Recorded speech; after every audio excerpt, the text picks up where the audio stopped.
Welcome inside the IKS Media Studios for our playoff preview edition of SJHL Weekly. I'm your host, Clark Munroe. Super excited to get things going. Of course, all of our playoff presentations are presented by UPL, and we're going to be joined later on in our show today by Tony Dalglish of UPL. Of course, he's the marketing manager for Canada. He was here last year, had a great chat, so he's back again. We have some new paraphernalia that you're about to see momentarily, but just hang on for that. We're going to preview and break down all 4 matchups across the first round of the playoffs between our first and 8th seeds, all the teams in between, of course. We're going to go head-to-head numbers, team stats, and more. Plus, we're in our second segment today, we are going to announce our year-end award winners, all of them. I think there's 12 awards to announce. We're going to put out all of them today, so stay tuned for that later in the show. And like I said, in segment 3, we'll be joined by Tony Dalglish of UPL Canada, the official playoff sponsor and partner of the SJHL. We'll discuss the partnership between our 2 organizations and a whole lot more with Tony. But first, let's thank all of our sponsors, and we'll start with Cantera Seeds, Capital Automall, Canalta Hotels, SGEU, Sask Lotteries, UPL, Chevrolet, Great Western Brewing Company, SaskTel, RBC, Saskatchewan Construction Safety Association, and Vatterstad. And before we get started diving into all of the topics today, make sure if you're watching on Facebook, YouTube, or Twitter, please hit the share button, retweet it, share it on Facebook, like it on YouTube, like it all everywhere.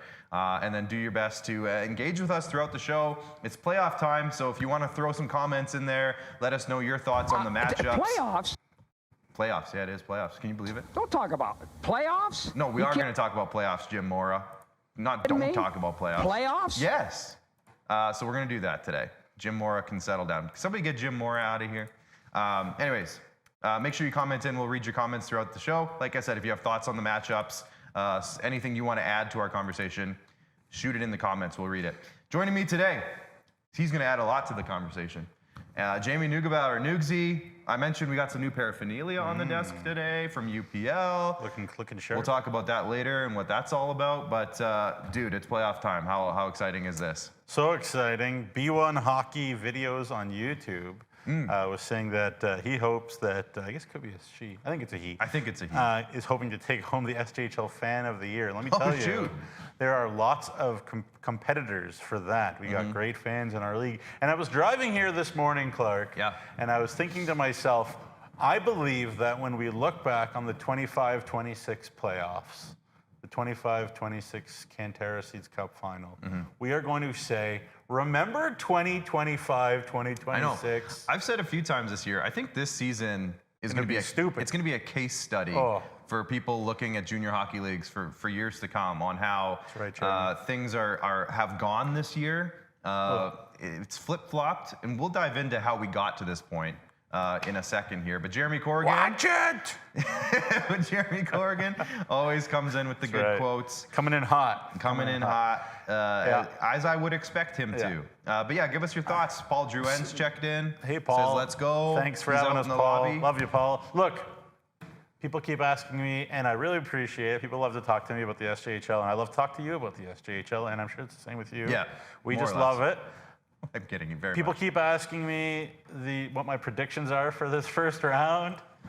I have never felt less comfortable and less confident making any kind of a prediction. We have lots of stats and content to talk about it. I'm not saying we're not talking about it. I'm just saying I do not want to make predictions. I was going to say, can I break the fourth wall a little bit and provide some insight?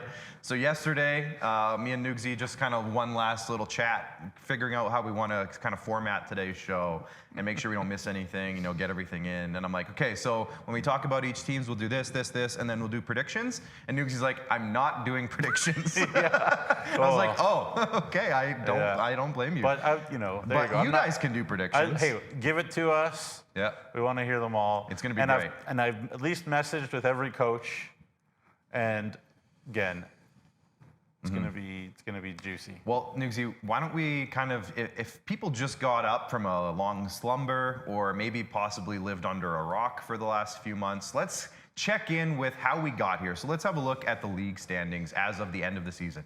As you can see, Flin Flon won the regular season championship, won their division, the UPL division, with 86 points this year. Yorkton won the Bungie division with 76, and Battlefords won the Nutrien division with 76. Nipawin and Weyburn both had 72. Nipawin had the tiebreaker, so they finished in 4th. They get home ice advantage for the first round.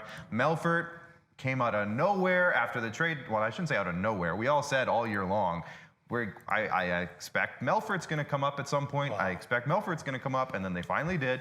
They ended up in 6th place, so they'll take on Battlefords. Melville finished in 7th, which just was the perfect finish for that Parkland region, and they played each other, Yorkton and Melville, twice to end the season. Now a potential 7-game series here staring us in the face. And the rivalry is so intense that they also needed to have a huge war over when the games were going to be played. Yeah. Like, that's how intense this rivalry is. The games got started before the games even got started. We'll tell you about that. We'll get into that. We'll get into that a little bit, why that is the case. Then Estevan, of course, finished in 8th, and they take on who else but Flin Flon in the first round. Now, before we take down these standings, just a little bit of storyline here. And Nugsy, we've talked about this at length all season long, but I think it bears repeating at this point now that everything's kind of wrapped up and finalized.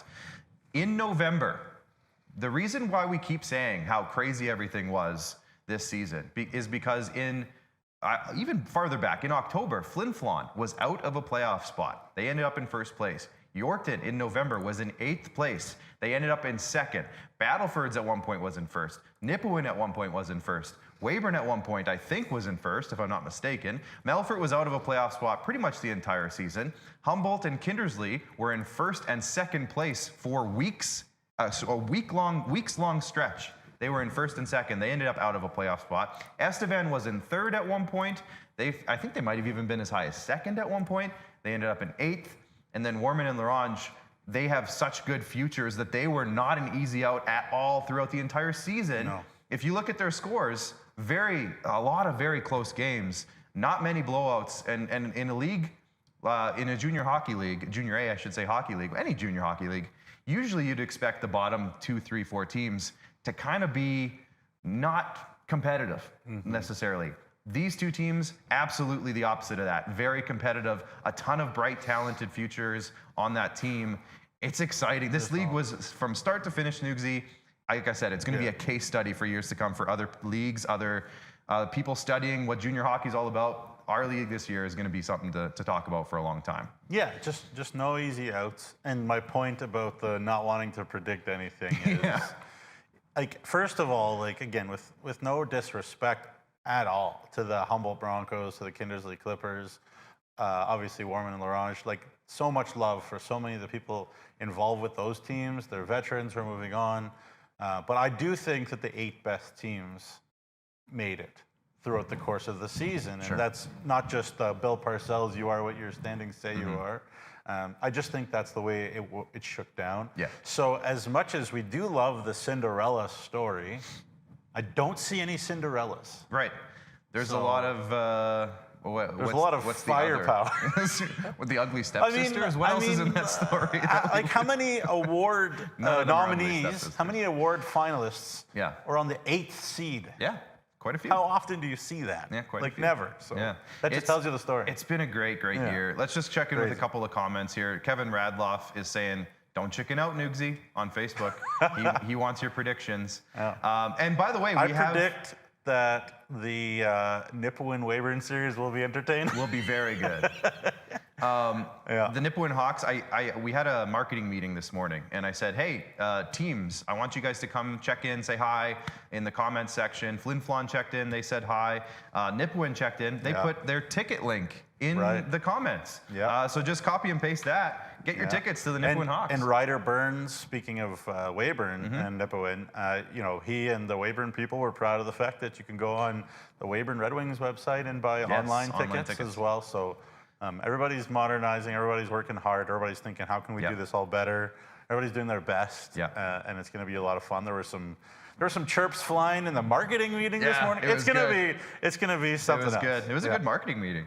You guys should have been there. It was great. The Yorkton Terriers checked in. They said, Clark and Nugsy, it's going to be a wild ride. It sure is.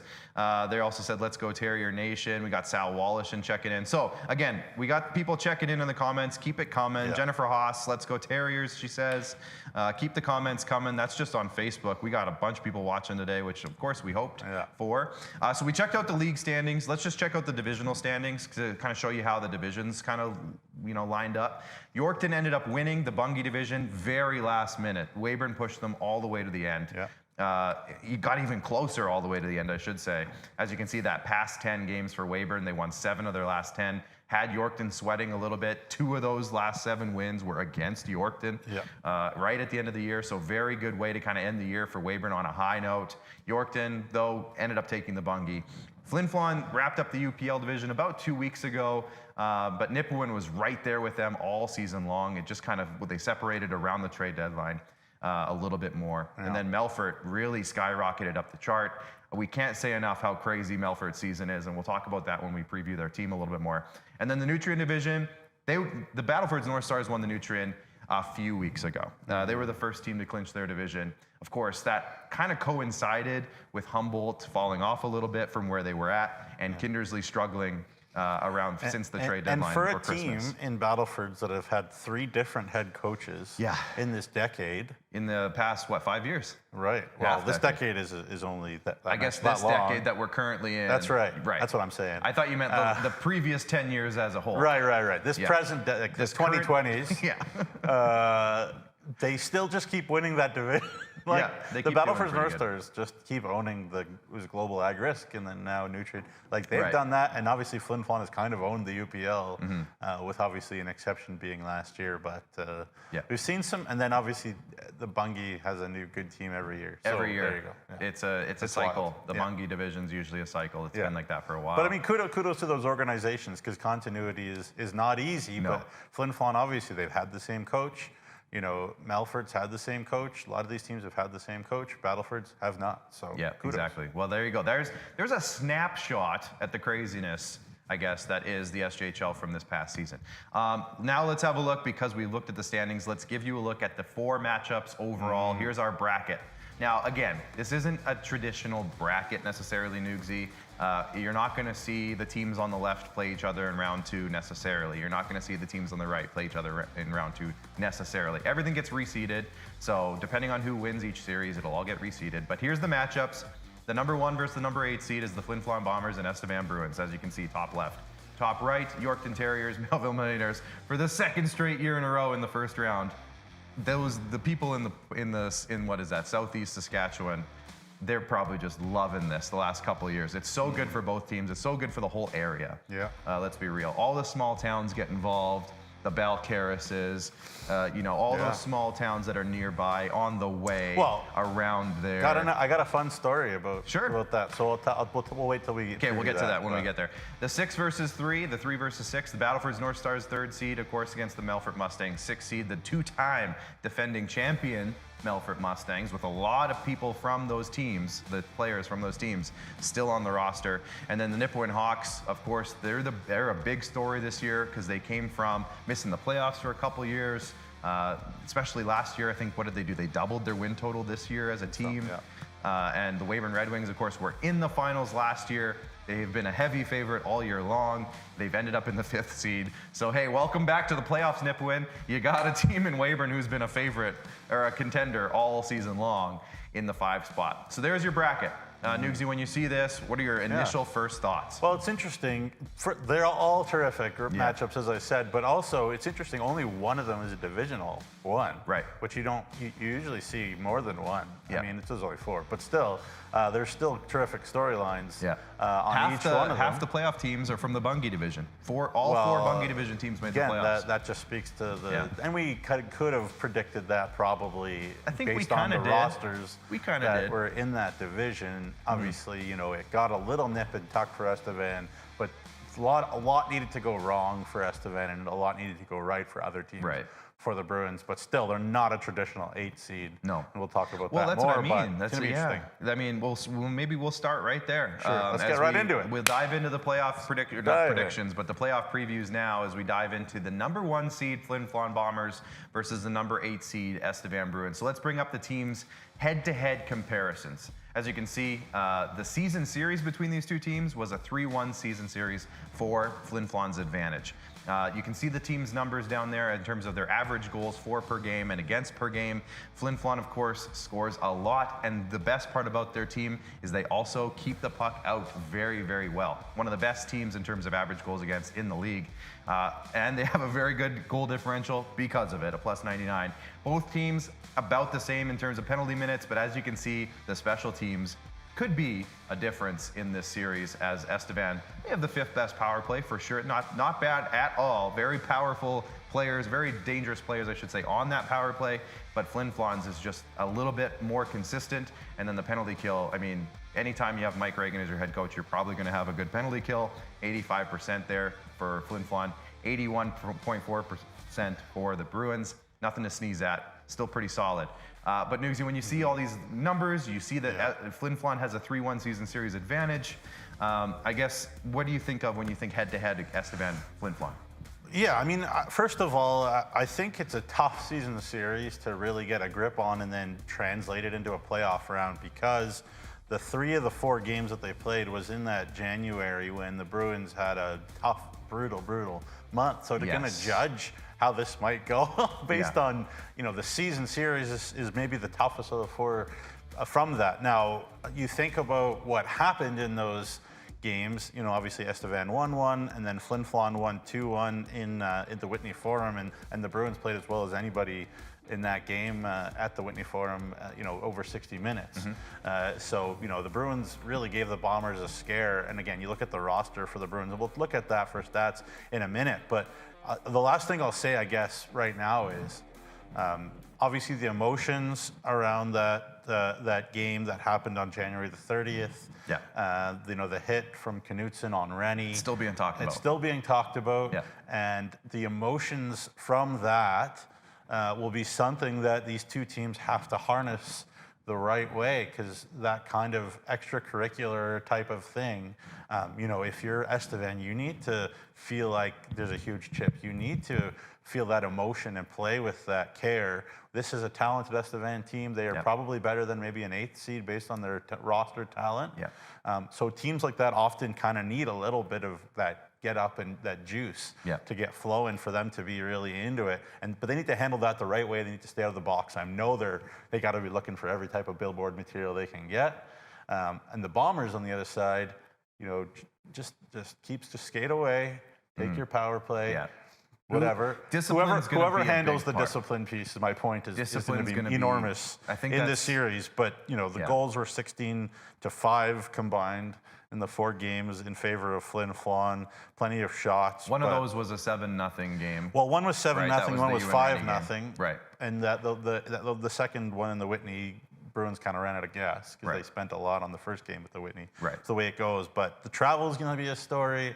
Obviously, it's, what is it, super far away? Like 500 kilometers. Really far away between them. I mean, I'll Google it. It's pretty wild, like how far away these two, I don't need to tell you out there. I've made the drive before. Well, we all have. 803 kilometers. Right, 803. So obviously in 2022 in the finals, I went to 7 games between these two. You've done it they played each other again the next year, and the whole Cam Herdlick bounce happened. So plenty of history, even though they're so far away from each other between these two. You have a young coach in Drew Kosher, who, by the way, has that Viking Cup winning experience to lean on. You got a really savvy veteran in Mike Reagan on the other side. How will that play into it? The storylines for this series are so big. I have never seen an 8v1 series with this many storylines. Absolutely, there is a lot. And on top of that, they're not division rivals, and they still have this many storylines coming into it. On top of that, I think you look at the perfect record in the regular season at home at the Whitney Forum for the Flin Flon Bombers. I think you have to, and so Mike, I apologize, but I think you have to look in the last few years. Mike Reagan has been close, has not won the championship. I think that's an aspect of all of this. Maybe not necessarily this series specifically, but overall as a whole. So there's a lot going into this series, I think. And I think the other thing to this is, you remember, Nugsy, these teams saw each other in the finals a few years back, as you mentioned. They played each other in the Centennial Cup that year. When Flin Flon came as the representative for the SJHL, of course, Estevan won the championship that year, but they were hosting. So there's a whole lot. This goes back several years for these two teams. This isn't like a recent thing. This Two emotional fan bases. Two emotional fan bases, for sure. They travel well, both fan bases. So I expect some Bruins fans to be in Flin Flon. I expect Flin Flon fans to make that drive to Estevan. Well, I mean, Flin Flon fans just live everywhere. They live everywhere. So. They're all over the place. But I mean, I think, again, there's a lot. Like on the website at PC, you can go on sjhl.ca now. I was trying to burn it down to a few burning questions, but I've got a lot of burning questions. There's a lot. Obviously, the health element of the Bombers is one of my questions. How healthy are they? Because they had a long list of injuries. A lot of injuries. And that worked out just fine, especially since they had all sorts of games at the Whitney Forum. I think 10 of their last 14 games or something was at the Whitney Forum. Definitely. Where they, by the way, were unbeaten in regulation, which is the first time a team has done that since 1982. So, they got to feel good, but we'll see what happens. Now, one thing that a couple of fans pointed out to us when we posted it on social media, who were the awards finalists, hey, how come Flin Flon doesn't have any award finalists? We're the best team in the league. Well, you did. You had the Coach of the Year finalist in Mike Reagan. You had the Goalie of the Year finalist in Charlie Tritt. And you had the trainer, J-Rock, was nominated for the finalists. Estevan, however, of course, coming into this series, we have Ewan Rennie, who's a finalist for both the MVP of the year and the Forward of the Year. Cash Olsen, finalist for Rookie of the Year. So I think they saw that and they're like, hey, how come they're the 8th place team and we're the 1st place? How come we? So we heard you, Flin Flon fans. However, your team is in first. It's a team effort. And we'll get into why I think that is and why the awards maybe didn't come your way in terms of finalist nominations. Let's have a look now at the Estevan Bruins roster in terms of their stat leaders. You can see at the top, Ewan Rennie and Rylan Williams were in the top 5 in league scoring all season long. Cash Olsen led the league in rookie scoring. Ethan Andrews was among the league leaders in defensive scoring all year long. He actually led the league for about half the year in points scored. Now, points scored is not the be-all, end-all of award nominations. However, it helps. And he was, I think, 2nd or 3rd in shots blocked as well, Ethan Andrews. Right. So. And he didn't even get nominated. 111. He wasn't even a finalist, I should say, for the top 3. I know he was the Bruins defenseman of the year. Yeah, he was in the conversation. He wasn't a finalist, though. Well deserved. What a year for you. Absolutely. Colton Getzlaff had a great year, a very good secondary role there. Noah Asmundson, he missed a few games. U of R commit, missed a few games, but very important player to this roster. Nathaniel Harvey, boy, has he made an impression this year. Matthew Ron coming back after already being a Bruin once. He's back now as a 20-year-old. And then a smattering of depth guys after that. Nugsy, Chase Holt, Drew Beasley are among them. I think the real story, too, though, past those top few guys, is going to be, can the Bruins get the goaltending that they've been getting all season long from Nathan Cam or Dylan Adams? I'm assuming it's going to be Dylan Adams as the veteran. But they've had very good goaltending all year long, very consistent. They've had a chance to win most nights because of it. So I guess when you look at this Bruins team, when you look at their season as a whole, what stands out for you? Yeah, I mean, it's a complete roster. I said it, I'm better to go. Like, they are not an 8th place, 8th seed based on the talent, based on the ability. The health of Noah Asmundson is so important to me. Pre-Viking Cup, Noah Asmundson versus post. And, like, the Bruins were a 2, 3, 4, 5 seed when Noah was healthy. And then obviously he's been playing, and he seems like he's back and back to his full powers. And Trevor Keeper, the U are committed to him. You know, having a big, heavy guy like that go up, and obviously Harvey and Rennie are terrific face-off men. They win a lot of draws, but to have a big, heavy face-off centerman like that in a big moment, so that Rennie doesn't need to take every one of them also. I think having Noah Asmundson is huge. He's 6'3", 200 pounds. He's a real X factor for me in this series. Scores goals, doesn't care how greasy they are. You got a big shot too, but you know, I just love those guys that maybe aren't the very, very top of the roster, but are just so critical for a team to win. And I look at Noah as being that for this Estevan team. And the question for me is, you know, how are the D core heavy enough to deal with Flin Flon's heavy forwards. And all four lines. That's the question. Yeah. And, well, both teams have a lot of depth, everywhere, really.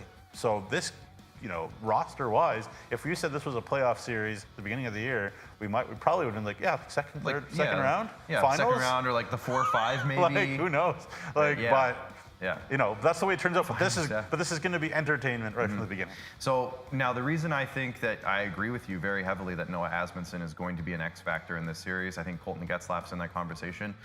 We know how good their first line is. We know how good Ewan Rennie, Riley Williams, and Cash Olsen. That's what I was going to say. Thank you for that perfect segue. Sorry. No, it's a perfect segue because as we switch the page over to the Flin Flon team roster, maybe their stat leaders aren't as high up the list as Estevan's are. Joey Lees was top 10 in league scoring. Reed Arbery was right there. So nothing against those guys at all. Yeah. But when we look at the complete balance of their stats and their production, it goes deeper. There's maybe, yes, it's not a guy with 78 points, but it goes deeper. They have a ton of guys with 30 points. They have a bunch of guys with 20 points.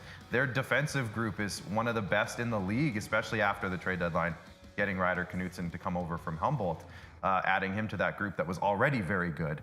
Like a guy who's not on this list is Pierce Yakimchuk, how good he's been all year. They're getting Kyles Marsden back, who's been out for a good chunk of the season. Big body boy. So when you think about that, on top of that, they're goaltending, 2 of the best in the league statistically. All season long. Of course, they added Charlie Tritt at the deadline. You see Connor Miller up there in 3rd place in their scoring, added at the deadline. They knew what they had available to them. Mike Reagan knew what he had. He added to it. He complemented it at the deadline, made that one big swing. That was pretty much all they did. They moved a couple guys out because they had too many bodies, but they added that one big swing, Nugsy. And Flin Flon, to me, is one of those teams where it's like, okay, if your top line's not going, this is where my point was with Estevan. If your top line's not going, we got to have some guys behind them because they're going to have the weapons to shut down an Estevan top line with more than one line of guys, more than one defensive pairing to me. So that's where I look at the strength of Flin Flon is they've got options and many options. Yeah. Be interesting to see, again, who is healthy, who is playing hurt, because I think a lot of guys are going to be playing hurt. Last year going into the playoffs, we had a very similar conversation around Flin Flon. How healthy are they? When will they get healthy? Mike Reagan has built tons of layers of depth, so it's not like they weren't really able to compete with their long list of injuries, and that's why they're the 1st seed and blah, blah, blah. And obviously the things locked up, so that helped, obviously, Mike's decision to say, hey, you just take it easy here tonight. But that'll be interesting to see how they rev the engines once again. Once they've been the 1st seed for a couple of weeks, it hasn't been forever. It wasn't like Melfort last year. But certainly, there's lots and lots of, depth built into this team. They love to play a heavy style. They will get in on you. It's a very interesting matchup because Flin Flon loves to forecheck hard and heavy and get in and hit you. And Estevan's decor moves the puck really, really nicely and really, really well. So it's kind of 2 teams that do the thing they like to do is kind of a counterpoint to each other. And so it'll be very interesting to see. And usually when that comes down to it, it comes down to special teams. And so that'll be an interesting matchup to see. I would argue that Estevan's defensive group is one of the best puck-moving groups in the league as a group. You think of like Aiden Lang's a really solid youngster. Ethan Andrews, again, we mentioned him, how good he's been. Matthew Ron, if he had been around longer, he'd probably be near the top in defensive scoring, I would assume, the way he put up points. Caleb Potter, really strong player, coming back from the WHL this season. And then among others, they have Jaron Ashby, of course. And again, who depends who's healthy. They're built differently. Teams are built differently, but just as so deep. So deep. And Estevan's health problems maybe a little bit earlier the year. Flin Flon's now later. So again, what impact will that make? We'll see how that all shakes down. Nugsy, what are your burning questions? I know you have a bunch for this series. I don't know how many you came up with. Got a long list, but you can think about them at home because we kind of talked about them. B1 hockey videos, by the way, on YouTube saying, holy, that Asmundsson is a power play beast. Nugsy kind of mentioned that. He's going to be a big... I mean, he's an incredible net front kind of bumper guy. Front. And Joey Lees maybe the best bumper position guy in the league on the power play. So it's, again, there's a lot of kind of symmetry here. The regular season between these two is really emotional. Who will harness that, as I said? Both teams are very dangerous offensively, but Estevan was 9th in goals against. How can they slow down Flin Flon's second highest scoring offense? Flin Flon has clinched first for a couple of weeks. How ready will they be for meaningful games? How healthy are the Bombers? Talked about that a bunch. And who on the Bombers will get the assignment to try to slow down Ewan Rennie, Riley Williams, and Cash Olsen? Because obviously Mike has a great, deep, now getting back to health decor. Who's getting that assignment? So it'll be fun. Well, I remember last year when we went to Humboldt for that series against Humboldt and Flin Flon, and we saw Rhett Ewan causing havoc out there against Jacob Streetsy. I would imagine that might be a top guy to jump on that line. Could it be Rhett Ewan? Could Rhett Ewan shut down Ewan Rennie? So Ewan on Ewan action. Ewan on Ewan, so anyways, maybe there's a lot of options. There's so many storylines. Yeah, Landon Alexander, for example, might be another guy. Well, go out there. I wouldn't use that name because I don't know when he's coming back. Right, that's where your health question comes in, though. He would right? he would be front and center for me in any playoff series. But I'm just really not sure how Wyatt healthy Stinton maybe is another guy. Yeah, again, I'm not sure how healthy Wyatt is. We'll see. A long list. We'll see. We'll see who's available. Yeah, I don't even know. Mike's tight-lipped, and he's got to be. He's got to be. Let's have a look at the schedule here. These two teams open it up tomorrow night. Tomorrow night? What day is it? It's Wednesday. Friday night. Where are we? What country are we in? I don't know. Friday, 7:30. Of course, that's local time in Flin Flon. So for Saskatchewan fans, of course, for the majority of our fans, I guess, 6:30. The rest of the province, Saturday as well, 6:30. That's game 1 and 2. Of course, it'll switch back to Estevan Tuesday, Wednesday for games 3 and 4, 7 o'clock both nights, Saskatchewan time. Back to Flin Flon if game 5 is necessary, 7:30 local time on Saturday, March 28th. Monday will be game 6 and game 7 if necessary, of course, Wednesday, April 1st. No April Fools, though. We're not fooling you. No. 7:30 local time back in Flin Flon. So there you go. There's your series. There's it at a glance. Let us know in the comments if you agree with anything or disagree with anything we said, want to add anything to this series. It's going to be one of the better, and again, no offense or shade throwing at any teams from our past 4 or 5 years. This is going to be one of our better 1 versus 8 matchups in the last 4 or 5 years. I don't think you even need to preamble it like that. Like, I think it is. Estevan doesn't feel like an 8th seed. No. I'll just say that, and we'll leave it there. Talking about teams that just feel like they're destined to meet up in the playoffs, it seemed like for a good chunk of the year, these two teams might. They did last year in the 4 versus 5 matchup. They're doing it again, and they ended the year against each other, Yorkton versus Melville, the 2 versus 7 seed. Let's have a look at their head-to-heads this year. Of course, they played each other 8 times because they are divisional rivals. Yorkton got the better hand on it 6 out of the 8 times. 6 wins for Yorkton. Of course, you can see that they had 37 wins this year on Yorkton's side, 25 on Melville's side. The goals against, goals for, you can see Yorkton, of course, is a high-powered offensive team. But just like Flin Flon, they do a very good job at keeping goals out. So does Melville, though. They're one of the best at it. And the way that they play, the style that they play is very well suited to shut down an offensive-powered team like Yorkton. So we'll see if that comes out in the first round, of course. Melville, one of the better disciplined teams in the league. They did a good job at staying out of the box this year. Yorkton, you know what, they took a few penalties. But when you have a 4th place penalty kill, you have a 2nd place power play, special teams, very much a strength for Yorkton. Melville, scoring goals for them this year was a bit of an issue. Their power play wasn't clicking, I'm assuming, as much as Doug Johnson wanted it to for a good chunk of the year. However, when you think about the end of the year, Nugsy, and one of my X factors we'll talk about one of my X factors coming up here in this series, but they started picking it up a little bit. They started scoring a little bit more, a few more goals near the end of the year. And their penalty kill, again, not probably what you want to see on paper. However, I would trust the people on their penalty kill with anybody in the league, some of the guys that they have on there. And now that Wesley Golden has been playing again, hopefully he's been healthy. He's a big part of that. So anyways, there's a glance. Melville, Yorkton, 2 years in a row, Nugsy. Yeah. Go for it. Well, what do you got? Obviously, they've ended the regular season against each other, too. So if this series goes 7, talked about that, it could be 9 straight games, which is always fun. Obviously, you look at the season series as well, and you chalk off the very last game of the year because it meant nothing. What is it? 4 of the last 5 games between these two. Obviously, they played each other 8 times total, being in the same division. 4 of the last 5 games, 1-goal games. So very, very tight. They were real high-scoring games early in the year, but we throw that out too because it was such a long time ago. So just the emotions and the difference between these two teams have been very slight. Now, that being said, the Yorkton Terriers, more often than not, have found a way to win against Melville this season. 6 out of the 8 games, Yorkton ended up winning. 3 of them did go to overtime, or 2 of them went to overtime, but a lot of one-goal games, as I said.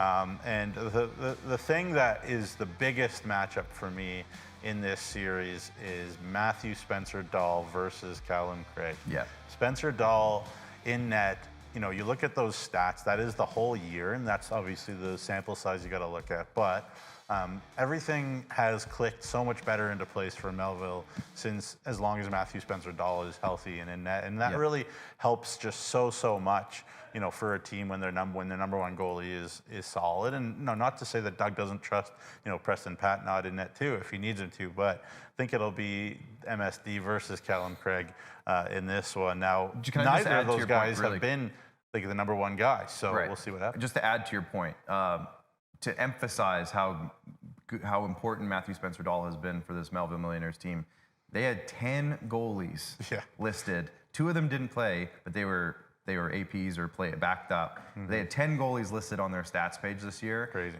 And a lot of that was before Matthew Spencer-Dahl showed up. When he showed up, and then they obviously got Preston Patnod, that really solidified things. And I think, to your point, from that moment on, I think it just kind of made things settle down a little bit for Melville. I think before that it was a little bit chaotic, and Doug Johnson, it seemed like his system kind of settled in after that. It seemed like the players trusted their goalies behind them a little bit more, which allowed them to move up a little bit more. So I think everything just started flowing a little bit better once those 2 goalies kind of settled things down. Absolutely. There. And you know, we talk about premium D pairings, you know, in this league.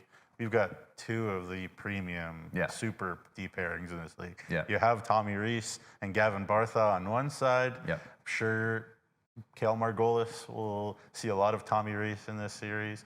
And on the other side, Boston Harkness and Wesley Golden together, I'm sure, you know, Corshane and those guys. Nobody wants to see those are guys. Gonna, you know, so, and again, that's very interesting because Corshane's line, you think about him with Zawatsky and Leonard, they're not the hugest guys in the world. Yeah, they're jitterbugs out there. They're little guys out there, whereas Harkness and Golden are basketball players. So it's a very interesting thing where who gets the leverage, who gets the advantage in that, you know, does Doug try to keep those guys away so that he can unlock Boston's offensive ability a bit more so that, you know, they're not in the D zone as much? Because whenever we watched the Corshane line out there for Yorkton, they are in the offensive zone a lot. That helps them play better defensively, by the way. Whether or not you think those 3 guys are great defensive players, when they're not in they're their all own right. end. But it's much easier to defend when you're in the offensive zone. So the Yorkton Terriers, you know, this is a very, very interesting matchup, a chess match. Emery Lawson has a very strong handle on what he knows about his team and who fits in what situations. Doug Johnson, I think, to some degree, is still trying to figure that out, even though he's a terrific, experienced coach. So that's a very interesting thing to think about, too. But to me, it all just comes down to who wins between Craig and Spencer-Dahl. I think my X factor, I kind of hinted at this earlier, because of what you just said, because Yorkton is such a high-powered offensive team, Melville's going to have to score some goals in this series. I mean, breaking news, the team has to score goals to win a playoff series. However, you know what I mean, where Melville has kind of struggled a little bit this year to score consistently. But one X factor, I think, and I heard a good chat, shout out to Benny Walchuk. Benny Walchuk's coach's interview with Doug going into the playoffs, of course. I listened to it, was it yesterday, the day before? And he mentioned, Doug Johnson mentioned to Benny that he thinks Hudson Binder is one of the best snipers in this league. And I think the way you look at him, 25 points in 25 games played as a Melville Millionaire, came over from Weyburn, wasn't quite working for him there. Whatever happened when the flip over to Melville really clicked, 16 goals in 25 games for him. That's a huge piece, I think, that they're going to have to give as much opportunity to. We talked about Rylan Oatman a lot this season. We talked about Cale Margolis, but I think Hudson Binder to me is that guy who, if he can take over a series, that could be the key to Melville, maybe sneaking a few games out of Yorkton. Maybe some games maybe they don't deserve to. Maybe the game's going Yorkton's way and Hudson Binder finds a way to score, kind of thing. Yeah, it was interesting. I mean, you think about the series last year, Yorkton did win it, obviously, in, I believe, 5, but the way that the games went for the close. most part were the way Doug Johnson would have wanted them to. Kind of low instance, grindy. You can't be giving, odd man rushes against this Yorkton Terriers team. We've seen that a lot. Don't care what goalie's in net for you. Nope. But, that hasn't necessarily been the case this year. It's been much more open between these two teams. And I think a piece of that is what you said was the fact that this Yorkton team isn't just like the Denwye Coyle show for show. They have more depth built in this year too than they did last year. I wrote in my article, like, they did a great job finding a way to fill in, those pieces of all that weaponry that Denwye and those guys left. But they did it as much as that top line is the top of our leagues in scoring. You go down the list, obviously you include Cash Lanigan, but guys like Horbachewski are starting to score. Evan Ald can chip in, great defensive.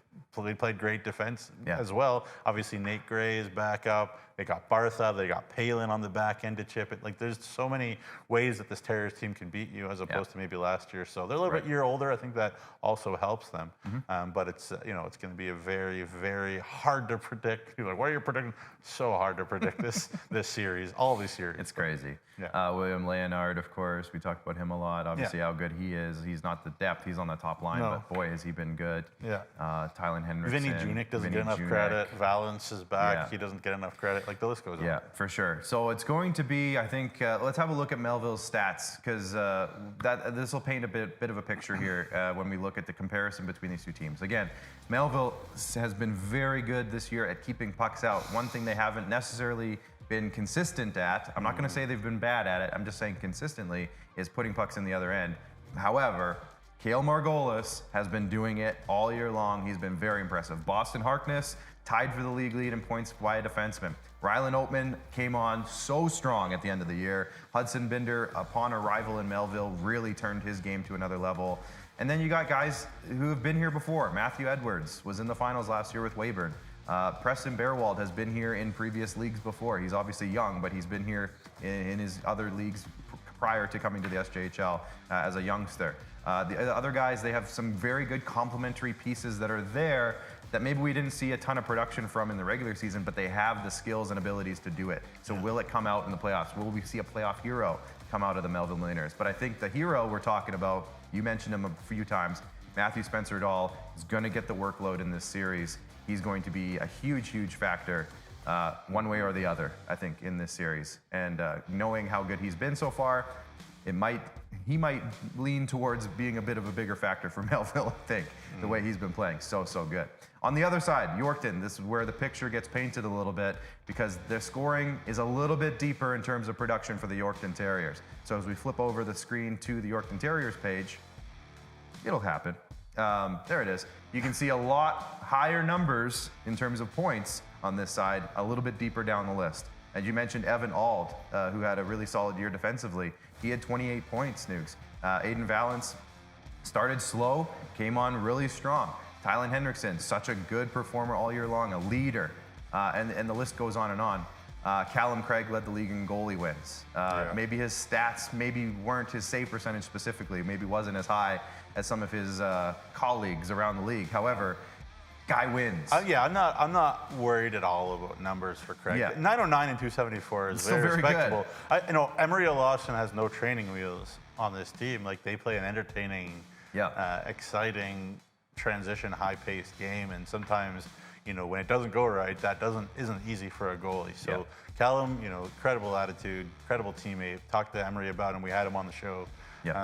So impressed by him as a human being. He's probably ready right now for game one. He's standing in the hallway. He's dressed. He's ready. He's doing his little exercises, all ready to go. But seriously, Ryder McDonald's another name. Again, Shattuck St. Mary's kid we haven't talked about. Like, there's so many guys that, again, and obviously a piece of kind of having a specific role, knowing that Korshane, Zawatsky, Leonard, they're the top line, is everybody else gets those other matchups. Everybody else knows what their role is. Emery Lawson can say, you are going to need to be elite in this detail, in this area. And I love that. I love when a team has very specific roles, and this Yorkton team does. And whenever Tommy Rees is locked in and ready to go. He has been pretty much all this season. Obviously, Canada West played very well for Team Canada there as well. Just kind of does it all, and then you add on, as I mentioned, a deep decor now. Yeah. This is going to be a real interesting series because for the first time, and it's the right time, both teams are really healthy. Yeah. And you haven't seen that too much. So that makes it really interesting too. Two guys not on that top 10 list for top scorers, but have 28 points or close to it. Gavin Bartha, 28 points in 26 games. So that's since the trade deadline. Yeah. And Tyler Palin, 22 points in 26 games. Almost a point per game for both. Over a point per game for Gavin, just about a point per game for Tyler Palin since the trade deadline. So very, nice very good. Up. Very, very good. Okay, Nugsy, burning questions for this series. Hit me with them. Literally?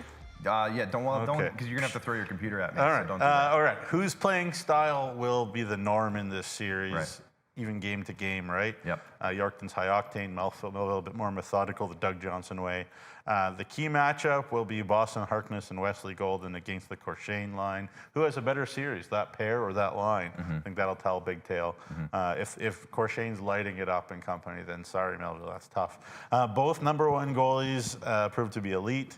Not at the same time, neither have been the main man on a playoff run before. So who's going to emerge the better? And then finally, the Highway 10 rivalry is always emotional. We expect there to be standing room only, if in these games. Second year in a row for this, it's going to be awesome. Who's going to maintain discipline, use that emotion the right way? Melville cannot give Yorkton a lot of power play chances. We've seen how good Yorkton's power play is. Cash Flanagan out there. Cash Flanagan with those top three boys. Obviously, you just pick them back end, whether it's Tommy, whether it's Bartha, whether it's Palin. Yeah. Those three are premium power play quarterbacks in our league too. If you throw them on any other team, you just be like, well, of course they're on the first power play unit. Yeah. But it's an embarrassment of riches for Emery. It really is. So Melville's got to play a disciplined game. Yeah, very good. Now, here's where the fun part starts. Well, I shouldn't. It's always been fun. It's been fun the whole time, but we kind of joked earlier that the games have already started between these two teams. So you'll notice if we look back, we don't have to bring it up, but the Flin, Flon, Estevan series, games 3 and 4 are Tuesday and Wednesday of next week, as are most of the games around the league for games 3 and 4. Let's have a look at the Yorkton Melville schedule. Yeah, it's a little bit different. So game 1, Friday, of course, just like everybody else, 7 o'clock in Yorkton. Game 2, Saturday, 7 o'clock in Yorkton. Game 3, Tuesday, that's normal, Tuesday in Melville. But game 4 is not till Friday the 27th in Melville. They wanted to get a Friday game in there, weekend game, so to speak. So we got it in there, and then the very next night is game 5. So it gets back on track in terms of how things were scheduled for everybody else. Game 5 is Saturday the 28th. Game 6 will be Monday back in Melville, Monday, March 30th, and then Game 7, Wednesday, April 1st in Yorkton if necessary.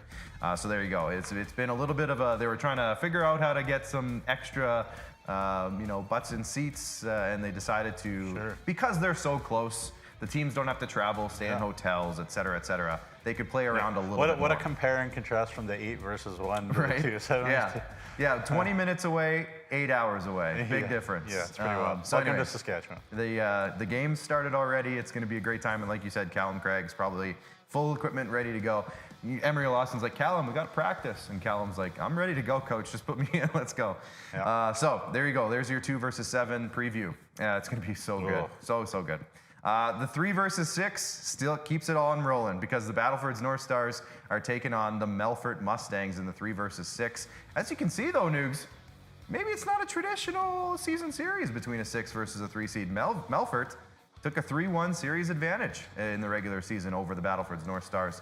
And if you played them in the second half of the season, almost nobody beat Melfort in the second half of the season for them to get into the playoffs at all. As you can see, the goals against, goals for, Melfort struggled all year. I'm not gonna sugarcoat it. Melfort struggled all year to score goals. Battleford's very efficient at scoring goals. Battleford's also pretty good at keeping the puck out of the net. Melfort consistently over the last few years has been one of the best at that. And obviously their goaltending tandem of Madam Malaka and Kaysen Kabelka really solid all year long. Kaysen Kabelka turned a lot of heads as a rookie goaltender in this league. Pretty much the same discipline levels on both teams in terms of taking penalties.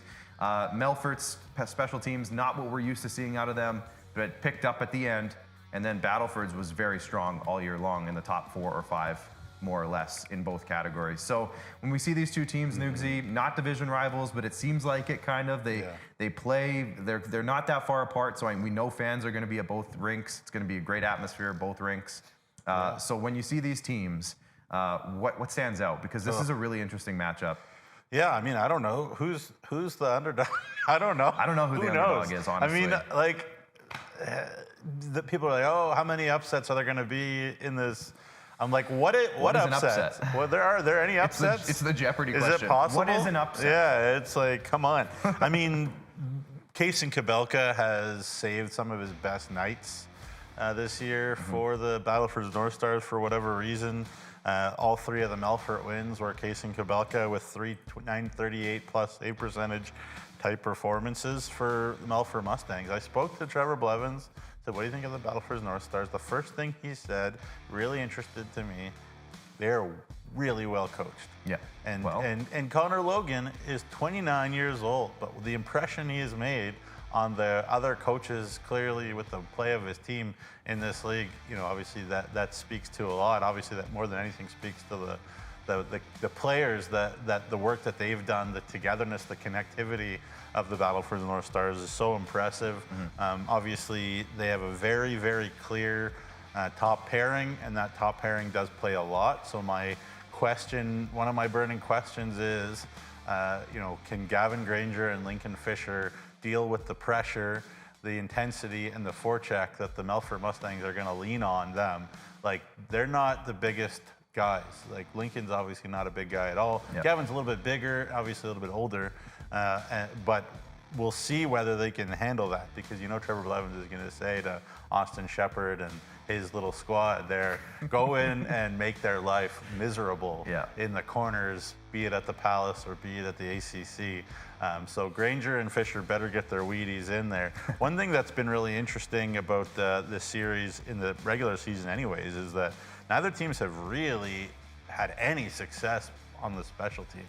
Like, if you look at the stats, Battlefords is 2 for 20 on the power play in this series. Melfort has not scored a power play goal against the Battlefords Northstars this season, 0 for 14. So it's all about 5-on-5, and obviously that doesn't tell you everything, but clearly the game planning has been there between these two teams. The difference in the goals, like Battlefords is +1, 11-10. The combined scores, and when Battlefords won, it was because Caden Serpa was terrific, one of the underrated goalies in our league. So, the bottom line is, Clark, is that there's just nothing between these two teams. And we love to talk about how great of a job Trevor Blevins is doing, and obviously that Eisner-Cox pairing has been outstanding, and the list goes on. Yeah. But I don't know if we even give Battlefords enough credit, because they have just been so dynamite, and Trevor Blevins has no illusions about how difficult this series is going to be, as much as they are the two-time defending champions. Right, and who won a bunch before that? Battlefords. This is when on paper, from an outsider's perspective, somebody looking maybe from Manitoba or Alberta or BC or whatever, they're thinking, holy cow, these two teams are playing each other in the first round because of, Battlefords won a couple years in a row, Melfort won a couple years in a row recently. So, I mean, it's been a very good 5 or 6 years for these two teams. Very different this year. Coming into this year, let's just go back a little bit, Nugsy. Coming into this year, if you would have told me that the Melfort would have been the 3 seed and Battlefords would have been the 6 seed, I would have said, yeah, that makes some sense. Obviously, very different the way that the season unraveled. Melfort, for a good portion, and again, I'm not going to sugarcoat this, a good portion of the year, we thought they were dead in the water. I don't mean to throw that out there and be rude, but they were in 10th place, 9th place for a good portion of the year. I said it on shows many times that I can't understand. I can't wrap my mind around. We were very how confused this is going. Because we thought. And I said I can't understand. I can't picture a world where they don't figure it out. Right. I've said that many times. We thought coming into the season and throughout the season, when is it going to click? When is it going to click? We said that so many times. But for a lot of the year, it's just like, well, maybe we just have to accept that we're in a world where Melfort's going to miss the playoffs this year. Well, it was hard to understand. The last time they went back-to-back in the mid-2010s, the year after that, they finished 10th. They finished 10th. So it was like, oh, it's happening again. Oh, now, one thing I want to point out in terms of the turnaround on this team, where they've been almost unbeatable since, I don't know, mid-January. The trade deadline. Noel Anglot's arrival. He has 19 points in 25 games. That seemed to really spark Zayden Saddlemeyer's offensive numbers. It seemed to really spark Drew Mushimansky's offensive numbers. It really allowed, I think you mentioned Austin Shepard and and his herd. His little crew of Destructicons. It really seemed to spark my cousin, Caleb Binner, his Patterson. offensive production. He scored some big goals in the last little while. Nolan Patterson. Even when we talked to Bo Eisner on the show last week or 2 weeks ago, he said, Nolan Patterson and Austin Shepard and Caleb Binner, they've been so good lately. Yeah. Because that line, if you think about it, Nugsy, when they were winning championships, those guys were like the fourth line, the third line. They were the energy guys. They were we're going to forecheck, we're going to make your lives miserable. They weren't necessarily leaned on for offense like they were because they had superstars in Melfort the last couple of years. So now, I think they finally said, okay, we're going to embrace what we were, but we also have this other stuff that we can do. Yeah. We're going to do both. And I just, I wonder if that is going to come out against the Northstars. I think it's like all about confidence. Yeah. The team's winning. They're winning games 3-2 and they were losing the games 3-2. It wasn't like they were playing bad. They weren't getting crushed. They were out shooting teams. They were doing a lot of things well. Yeah. They just the pucks were not going in. Now they are. Yeah. And so it should be a series again that we remember. Yeah. I think overtime and grit and how do you pick this? I don't know. Let's look at the Melfort Mustangs stat leaders. I have some thoughts on Battlefords. I'll save them for when their numbers come up. As you can see, I mentioned Noel Englot. Yes, he's in 9th there on the list, but he has almost a point per game since joining the Melfort Mustangs. Of course, you see his line mates, Zayden Saddlemeyer and Drew Mushimansky a little higher up on that list. Tristan Ziola, of course, is very involved in the game and the offensive side of the game, but he does almost everything for that team. In terms of situations. If you include Noel Englot's MJ numbers, I'm pretty sure he leads this team in scoring. Well, yeah, Bo Eisner, Danton Cox lead the team in scoring right now for sure. Bo Eisner's second half is storied. Obviously, the Carleton University commit recently committed. Danton Cox's transition from what was he, middle six left winger, some nights first line to top pair defenseman. Don, what are we calling him? Dante Cox-Tani? Oh, man. Shohei Ohtani, the Melfort Mustangs? Because I would not be surprised if, for whatever reason, Trevor Blevins has situations where he plays both forward and D even through the course of the playoffs. I could see it too. Like a power play maybe throws him up on forward or whatever it needs. Danton Cox can do it for you. He's a Swiss Army knife. Hey, he's got some rings. Yeah. Kaysen Kabelka, Madden Malacca on the bottom there, as you can see, very good all year. Kaysen Kabelka really showed up, especially in the second half, taking over a lot I point of the blank asked Trevor Blevins, I said, who's starting game one? Because you know me, I'll ask anybody any question, and if they don't like that, then sorry. You're going to ask. I'm going to ask. And I could, the worst thing they could say is no. Well, he said whoever's in the best, whoever's healthy and whoever's ready. That's what he said. Okay, Trevor. Which was, fair enough. I said we can keep it between us, and then he still didn't tell me. And then he said he didn't give you an answer, so we're airing it out in public. Well, no. I mean, he's got, and I think that honestly is the answer. I mean, he's going to watch practice. And see. I don't even know if Trevor Blevins knows who's going to start game one. Either guy would be. I would be totally understanding of either decision. Yeah, because Madden's, was on that team last year. Right. And Kaysen wasn't, but clearly Kaysen had a better year. Yeah. Who knows? On the other side, as we get into the Battlefords Northstars, the thing I wanted to mention with this is that, Nugsy, all year long, the theme with this team that we talked about on a weekly basis was who's the star, pardon the pun, but who's the star this week? 1 week it was Finley lots of weeks it was Finley Klippenstein. 1 week it was Finley Klippenstein. 1 week it was Owen Nelson. 1 week it was Drew Williamson. 1 week it was Kobe Sawyer. Carter Geisen had a big week or two in there. Raiden Zacharias has had a few big weeks this year. It all came down to those guys who stepped up. They had multiple guys do it all year long. But throughout it all, Anthony Campbell and Josh Knittig were two of the best forwards in this league, start to finish. So obviously they're going to play a big role here. Caden Serpa, one of the better goaltenders in this league, numbers-wise. So when you think of Battlefords, Nugsy, last thoughts on this team to you. Man, they have a little bit of everything. Yeah, well, they do. And you mentioned there's a hero every night, but when it comes to the big games, the playoffs, you need your best guys to be your best guys. And the thing that's got to have Connor Logan having a tiny smile, because obviously there's nothing that's going to be easy for this about the Battlefords Northstars, is that he does have the best player in the series, in my opinion, at least the best forward in Anthony Campbell.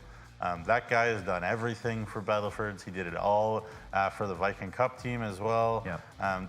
He's their captain. He wins every face-off. When we did the TV game between Battlefords and Humboldt recently, he won every face-off. he did pretty much. And then when he was kicked out of the game for his cross check to a guy's chops, then Humboldt started winning every face-off, and the Broncos won the game. So it was kind of crazy. Yeah. Not that he's the only centerman on this team, but I think he's a big piece. Obviously, there's the storyline of Owen Nelson being traded from Melfort to Battlefords, and now he plays, and he's a big body. And that was something I think that Battlefords are really looking for a series like this, where you need the heavy guy to do a job. And Battlefords is a lot of things. They do a lot of things right. I wouldn't say their forwards are the heaviest group of forwards in our league. So that gives Owen Nelson a lot of value to this roster. That was one thing we mentioned after the trade, was he adds a little dimension of size that they don't really have right now. So it's interesting. Again, it's a Melfort team that wants to cycle. They want to play heavy. They want to play down low. Battlefords wants to get in transition, wants to make you make mistakes and go in on odd man rushes. So it's a stylistic difference, a lot like Melville Yorkton. So which one will win out? We'll find out. We'll see. I think there's still there's far more experience on Melfort. There's maybe more skill on Battlefords. Right. Does Melfort have enough goals? Does Battlefords have enough, little bit of je ne sais quoi to win a tough game that things maybe aren't going your way? Melfort's shown time and time again, when there's a weird bounce, when there's an ice issue or whatever it is, Melfort just digs a little bit deeper. That's why they won 2 championships in a row. Yeah. We can't. They're still the champs until someone takes it from them. But this Battlefords team has the weapons. Like you said, I think we're in for some overtimes. I don't know. So it's gonna be crazy. If you're in the rinks and the beer vendors are saying, "Hey, last call," maybe grab a couple just in case it goes to overtime. Some U-bets. Don't tell anybody I said. Get some U-bets. I told you that. Yeah, get some U-bets or some original 16s. Yeah. All right, did you already go over the burning questions for this one? I mean, we kind of talked about them as we go, but just quickly, which of these teams are really the favorite? I don't know. It's a 6-3, nobody does. Will Melfort run it in net with Malacca with his experience, or Kabelka after his ridiculous season? The Northstars pair of Granger and Fisher have been great. How will they withstand what we expect will be some serious pounding from everybody on Melfort? And then finally, does Melfort, who scored the 3rd fewest goals in the whole league, not just playoff teams, the whole league in the regular season, do they have enough offense to take on the high-powered Stars? That's a big one for me. Yeah, that's a big one for me. Who's going to step up on that Melfort side and really show, we can score here too. Comment in the comments. You can talk to each other in the comments even. Conversations. Have each other. Jay Crockett in the comments, speaking of which, says, great work, guys. Thank you, Jay. Thank you, Jay. Patrick Janex, my good buddy Patrick, he says, who will be the biggest upset of the playoffs? Patrick, we don't even know what's considered an upset anymore. No. There's no upsets. Yeah. Because all 8 teams win, and I'd be like, yeah, okay. Austin Mattis, who's not biased at all, says, I love Blevs, but Melfort doesn't need a three-peat. They got to spread the wealth. Northstars in 6, he's saying. So he's throwing a prediction out there. Broncos broadcaster. Yeah, former Northstars, of course, broadcaster. And like I said, not biased at all. And Flin Flon. And Flin Flon. So anyways, there's some comments. So throw your comments in. We'll read them throughout the show as we keep going here. So let's throw up the schedule for this one. A bit more on the normal side from the last one we showed you. Friday and Saturday, games 1 and 2 in Battlefords. Games 3 and 4 in Melfort will be Tuesday and Wednesday next week. Battlefords gets game 5 on Saturday. Monday is game 6 in Melfort. And Wednesday, April 1st, game 7, if necessary, of course, for those last 3 in Battlefords. There you go. There's your 3 versus 6. One more series to go. Let's get to it right now as we dive into one of the, oh boy, this is one of the best matchups, one of the scariest matchups, one of the more interesting matchups. You can say a bunch of different adjectives and whatever, but this is a great series. The Weyburn Red Wings, your number 5 seed. The Nipawin Hawks get home ice advantage, crucially, I might add, I think, as your number 4 seed. And of course, again, like I said earlier in the show, Weyburn, they had this season series 3-1.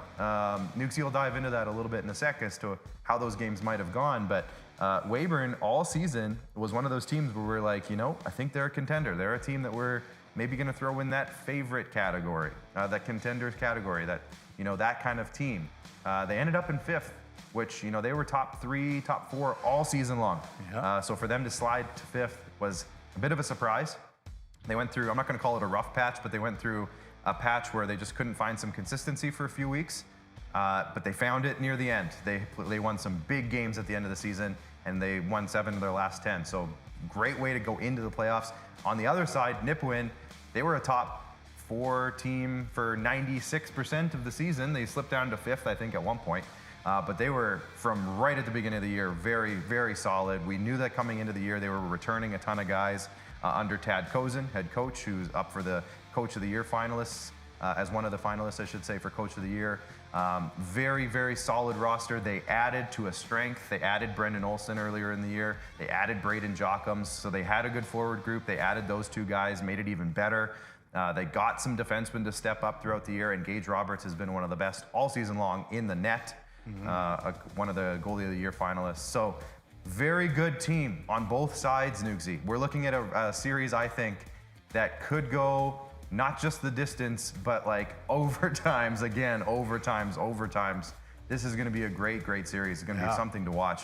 What are your first thoughts here? Can we make this a best of 9 or like best of 11? I don't think, like, we might have some cardiac arrest. I thought about when I was watching these 2 play, in February a couple times. I thought, like, sign me right up. Yeah, like, I think you even tweeted it. I think I said that. Yeah. And February the 4th springs to mind. I think one of Gage Roberts, if not the best performance of Gage Roberts' SJHL career so far.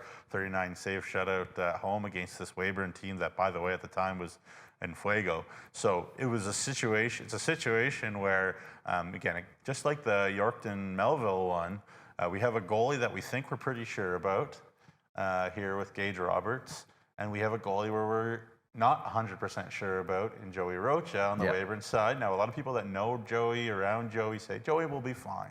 Don't worry about Joey. The ceiling is high. I'm not worried about Joey.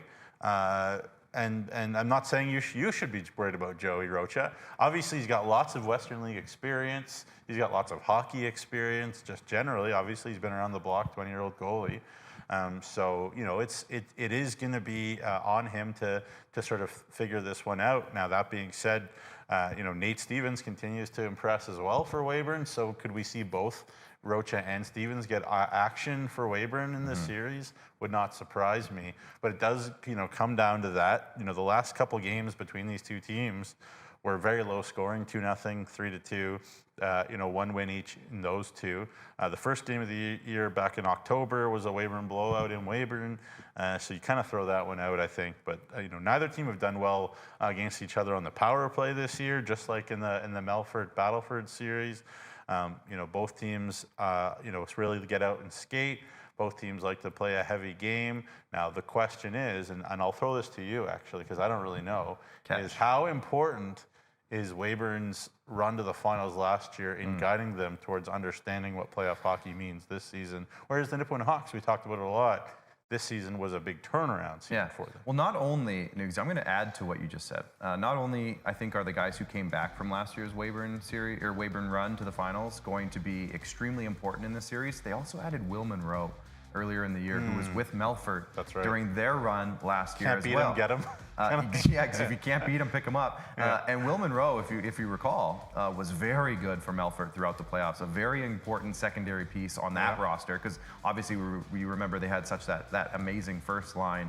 And Will Munroe was a really big piece of that middle 6 secondary scoring unit for them. And he comes over, and now he's an important part. I think we're going to figure out if they're going to be able to lean on Lucas Schmid as much as they have been throughout the year when he's been healthy.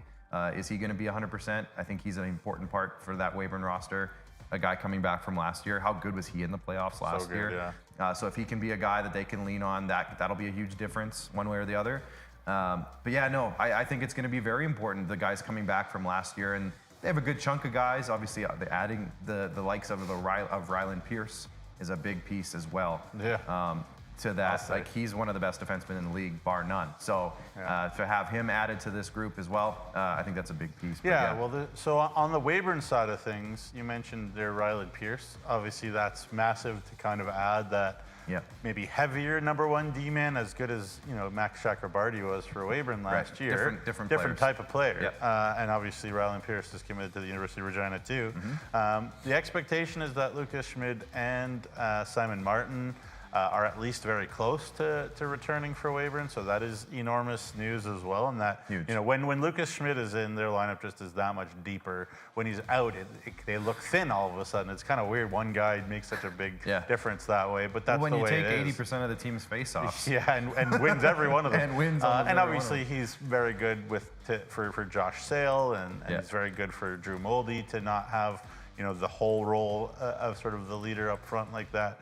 So down the middle at least. So it's going to be a very interesting thing again to see whether it is a heavy kind of physical game. Weyburn loves to skate. They're a really fast team too. So these are two teams that can skate. I asked Tad Kozin, what is the difference between these two teams really? And he didn't give a super clear answer because I think these are two very similar teams. They're pretty similar. Very matched well, and great skating. Great skating. I think there's maybe a little bit more experience on the back end for Weyburn. You think about what Josh Carman did, in the run last year. Obviously, Schrader. He continues to grow his offensive game too, but we know he can shut someone down on the back end too. So, health is an issue. Was an issue late in the season too that kind of made Weyburn, I think, into the 5th seed and really helps Nipawin to be the 4th seed. Now you look at the Hawks. They were the 2nd best home team in the league and about 500 on the road. So can the Hawks go into Weyburn and win? Do they need to, or does it just be, everybody wins the home games in this series? Because that could also happen, and that would be totally fine for the Nipawin Hawks. Because if you expect this to be a short series one way or the other, you're probably very much wrong. I think it's going to go really, really far.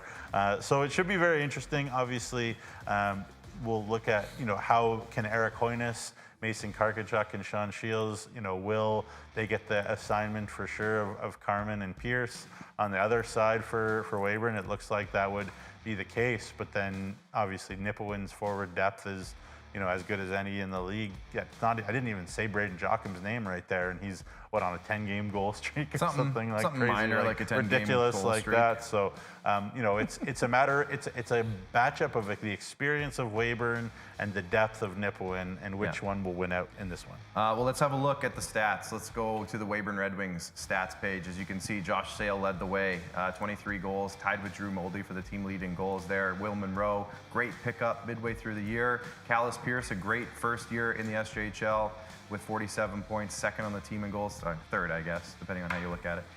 Turner McIntyre, one of the best playmakers. Rowan Burgess, one of the better rookies in our league. Like you mentioned, Lucas Schmidt had the longest point streak. We mentioned Braden Jochum's goal streak. Lucas Schmidt had the longest point streak in our league among active players. Josh Carman, so good defensively and really picked up his offense this year. Ryland Pierce, look at those points since joining. 22 games, he had 31 points and 6 goals, and they all seemed to be big goals. They weren't just random goals. That's right. A couple game winners, some big goals there, power play goals. 4 of them were power play goals. We should have asked him to take that last guy off the list. Yeah, well, Joey Rocha, there have been discussions about him this year, but I still have full confidence in that player going into the playoffs. So let's switch the page over to the Nipawin Hawks here. Newsy, I'll let you comment on both at the end here. Eric Hoynes, man, he's a guy where he started slow. We weren't quite sure if he was going to pick it up. And when he picked it up, he really picked it up. He took off. He skyrocketed, him and Mason Karkachuk and Sean Shields, who's surprisingly, we talked about him so much, not on this top 10 list. I think he was like 11th or 12th in team scoring because all of his points came at the end of the year. But he was such an important part. So I just want to mention Sean Shields. Will Witter, one of the better two-way defenders, but also very productive. Connor Watson, arguably in the conversation for best pure goal scorer in our league. Finley Radloff has done so well for so long for this team. Braden Jochum's over a point per game since joining. So Nugsy, we're seeing a lot. I think we're seeing a lot of firepower on both sides. Like you mentioned, they're very similar when you really boil it down. They're very similar in how they are successful. Gage Roberts, though, to me might be that X factor where he's been so good all year long, and he seems like he steps up in bigger moments too. So to me, if I'm going to pick an X factor for either team, I might say Gage Roberts might just be it. I might just give it to him. Is he an X? Is an X factor is one that you didn't see coming though, because you're right. He's been like a lead all year. Now look, I think about this matchup too, and I think about how can Weyburn match up against all these guys if they are going? Yeah. And I think the answer to that is they gotta just pound them. Like pound them. When we were at that game in Weyburn a few weeks ago, Weyburn-Yorkton, the physicality that Weyburn showed in that game, distract them, get them off their game. The difference. But like the difference between these two teams, I'm telling you folks, is like almost it's zero. And in fact, matchup. I think in the standings, I think they literally had the same amount of points. So if you told me that this was tied, 72 Nipawin points had each, the tiebreaker. if Nipawin had the tiebreaker, and we talked about how important home ice is for Nipawin up at the cage, if you look at what Weyburn felt like they learned what they missed in that finals against Melfort, even though they played their hearts out. They really did. Angelo Zoll was brilliant. We talked about that. Maybe they felt like they were not as heavy as they needed to be to beat Melfort. Will they try to teach that lesson to Nipawin, get them off their game, a little bit of tomfoolery, shenanigans? They have the skill to play with Nipawin. I'm not saying they don't, but just to muck it up just a little bit will be interesting to find out. I can't wait for that first shift. I feel like that first shift is going to be such a tone setter, and both teams are going to do something. But Weyburn loves to be kind of the underdog. Anyway, for sure. So for sure. They love it. I don't think they are. No. I don't believe they are at all, but they here's love the schedule. That narrative. Thanks, guys. Here's the schedule. They're like, okay, guys, schedule time. Friday, Saturday, games 1 and 2 in Nipawin, 3 and 4, Tuesday, Wednesday in Weyburn. Saturday, game 5, if necessary, back in Nipawin. Monday, game 6 in Weyburn. And game 7, Wednesday in Nipawin. All games at 7 o'clock. Nugsy, you had a couple buy it or sell it questions. Do we want to do that now or later? Because we do have to get to the award winners, which are just coming up on sjhl.ca right now. So do we want to do that later? We can. How many do you have? I have 3. Just 3. Okay, let's do it right now. Throw it out there right now. Quick buy it or sell it. Play along at home.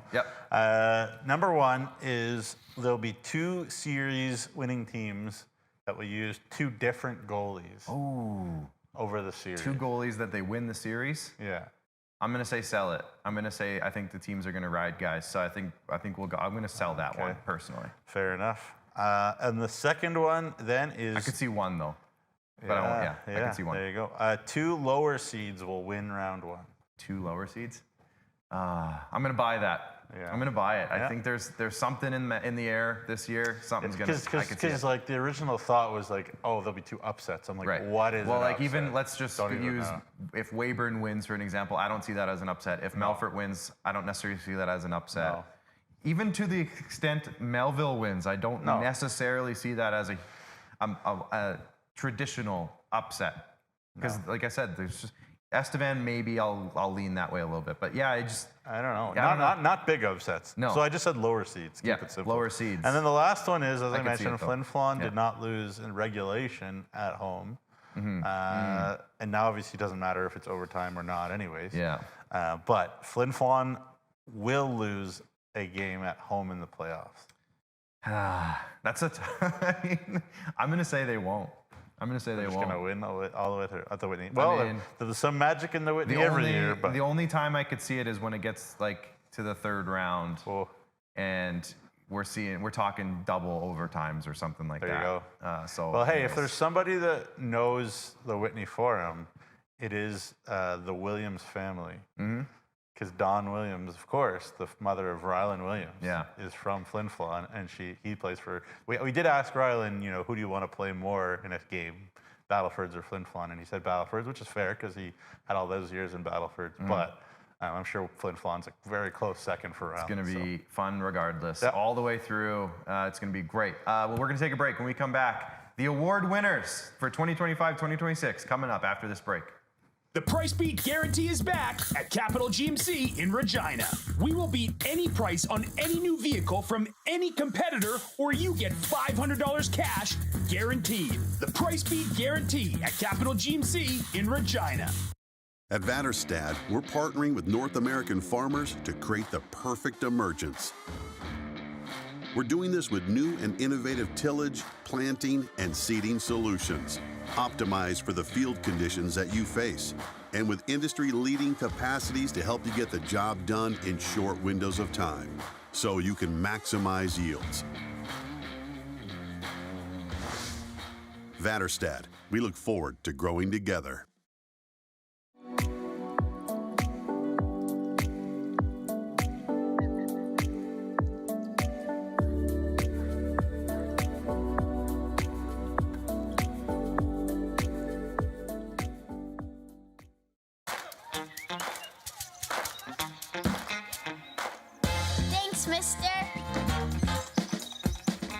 Every ticket you buy funds programs all across Saskatchewan, like sports.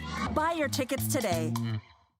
In the last decade, the construction industry has reduced injuries by 46%. That's as many injuries prevented that would fill several stadiums. Find out more at scsaonline.ca.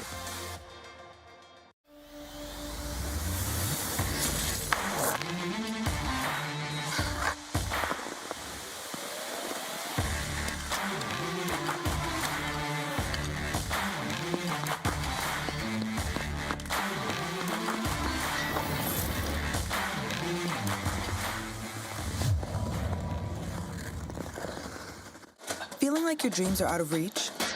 RBC has programs and resources to help you open the door. With RBCX Music, RBC Training Ground, and RBC Scholarships, your idea of your highest potential happens here.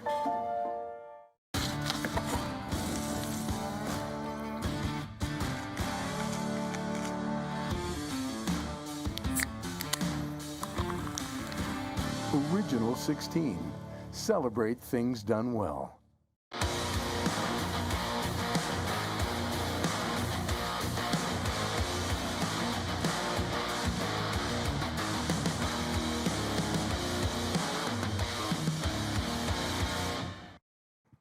All right, welcome back. It's time for the 2025-2026 year-end awards. We're going to hand these out now.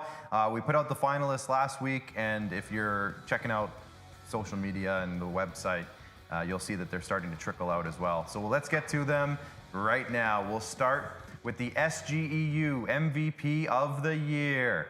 The finalists were Ewan Rennie, Gabriel Courchain, and Mason Karkachuk.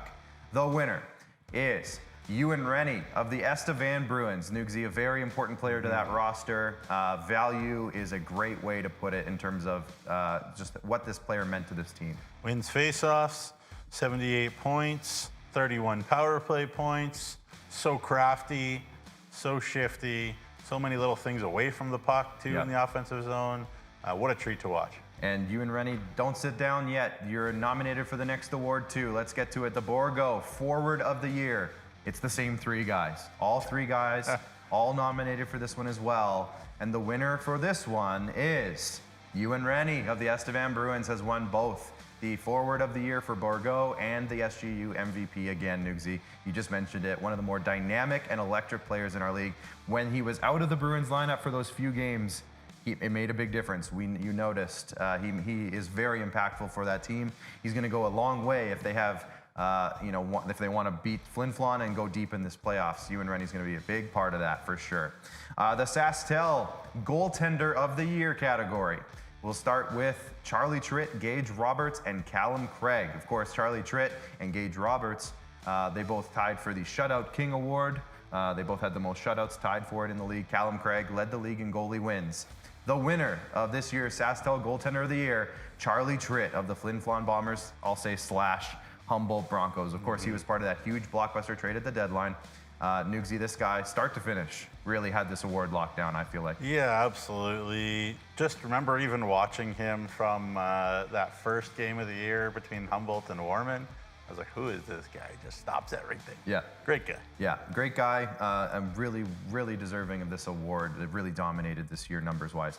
The Sask Milk Rookie of the Year. There's 3 candidates very well deserving of this one.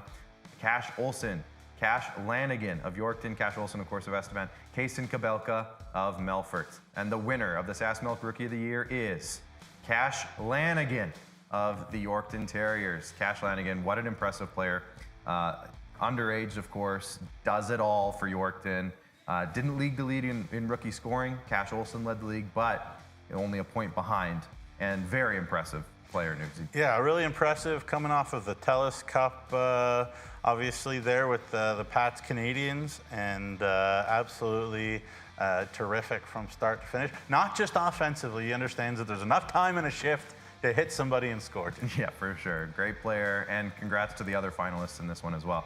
The Cantera Seeds Saskatchewan Player of the Year. It was between Jai Zawatsky of Yorkton, Boston Harkness of Melville, and Mason Karkachuk of Nipawin. And the winner of this one was very close, by the way, in voting. Boston Harkness of the Melville Millionaires, tied for the league lead in points as a defenseman. Played the most shifts in our entire league this year, Nugsy. And lots to look forward to for this kid going forward too. Yeah, obviously, you know, where he's committed to is still not out, but I'm sure he's got a long list of suitors. For sure. Whoever gets him in the next level is going to love it. Okay, going to the next category, this SJHL's most sportsmanlike player. There was 3 really deserving of this one as well. Cale Margolis of the Melville Millionaires, Eric Hoynes of the Nipawin Hawks, and Lucas Schmid of the Weyburn Red Wings. And the winner of this award is Cale Margolis of the Melville Millionaires. Took his first minor penalty, Nugsy, in the last game of the year. Well, I don't think that was the last game of the year. Last game? It was like February the 28th. Oh, it was like at the end of the year. It was very anyways. close to the end of the year. Yeah, it was wild. Yeah. It was funny because you had just mentioned he had like 0 penalty minutes all year, and then we were watching and he got an elbowing penalty or something. Anyways, Cale Margolis had a great example for this league, and he had a great season, monster season. Watch out for him in the playoffs. Okay, off the ice a little bit. They're on the ice sometimes. But the Dana Bronze Athletic Therapist of the Year, presented by Sherwood. The 3 finalists are Jaden Villafane of Kindersley, Jason Seville of Flin, Flon, and Emma Galloway of Nipawin. And the winner of the Dana Bronze Athletic Therapist Award is Jaden Villafane of the Kindersley Clippers, Nugsy. There you go, my Viking Cup roommate. Yep. What a legend. Great dude, Jaden Villafane. All right, the IKS Live Referee of the Year. The 3 finalists of this one were Sienna Murray, who obviously just got back from the Olympics, Bob Millette, and Troy Semenchuk. And the winner of this award, of the IKS Live Referee of the Year, Troy Semenchuk, Nugsy.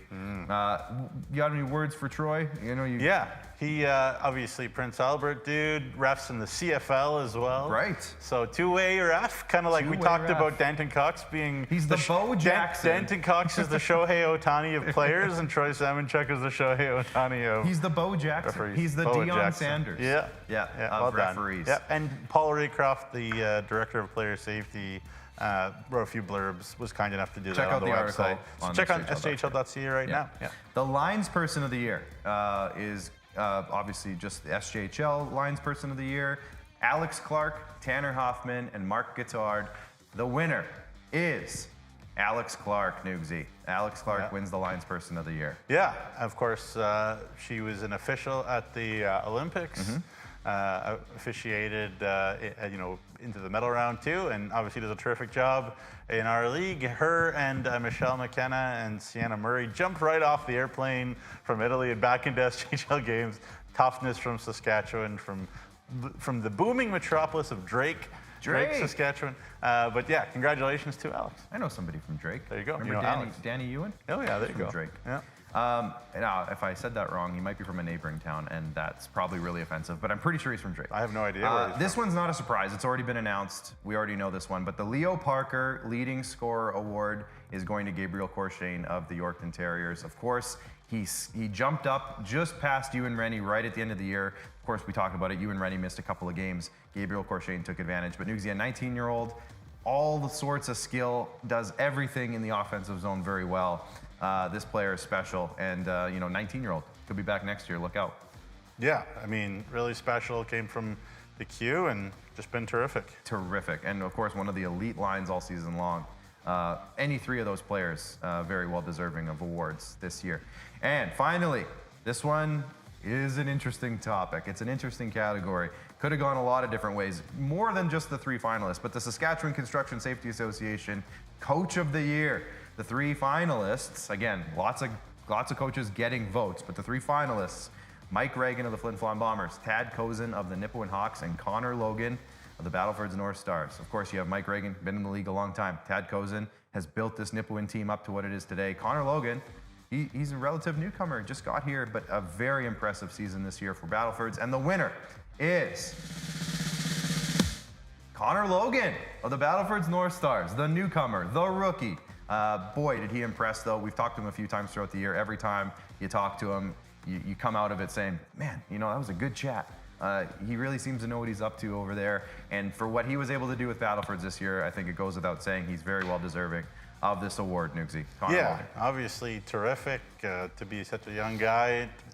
So little experience and to do such a great job. I know we have a great crew behind him, Owen Lamb, Wiley Riendo. They deserve credit for this award too, and I'm sure Connor will be the first to mention that. But he just doesn't say much on the bench, keeps it calm, just gives good thoughts. And as I said, Trevor Blevins, the first thing he said when I asked him was, very well coached team. So what a compliment from a legend. And a former champion as a player as well. So cool story there. All right, there you go. There's your award winners. Did we not do? Oh, you know what? Maybe I didn't. Wow, I did. I skipped it because it was right under you and Rennie. So there you go. I forgot one, folks. This is on me. And it's a big one, too. The Super U Defenseman of the Year, Nugsy. I missed it on my script. But the Super U Defenseman of the Year, thank you, Connor, in the back. Tommy Reese of Yorkton, Boston Harkness of Melville, and Bo Eisner of Melfort. 3 unbelievable defensemen in our league. And the winner is Tommy Reese of the Yorkton Terriers, Nugsy. Very hard category to win.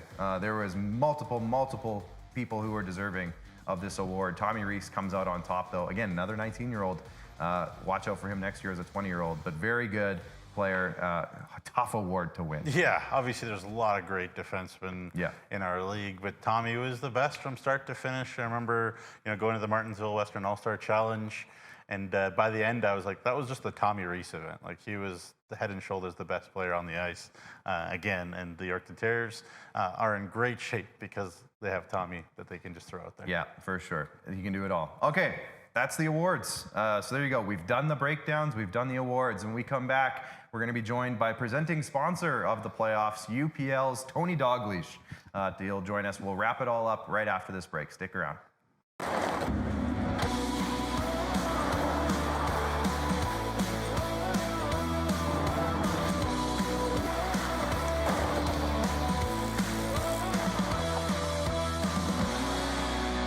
Feeling left out of can't-miss moments? RBC has programs and resources to help you open the door. RBC clients get access to concerts, Avion rewards, and exclusive benefits. Your idea of memorable moments happens here. Each year, the SCSA issues over 10,000 training certificates to the construction professionals who build our province. That is the same population as Weyburn. Learn more at scsaonline.ca.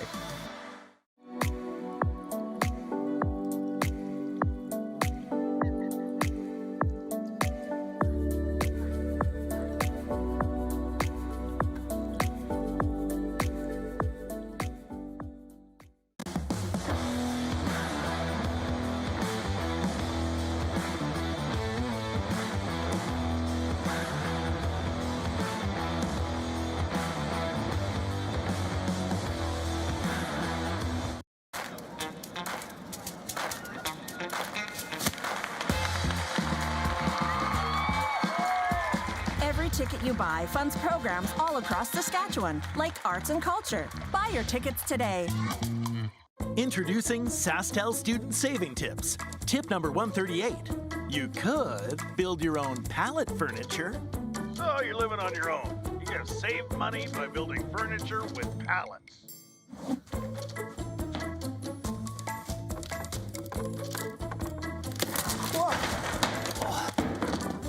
Or get Infinite 150 for only $50 a month with SaskTel student deals.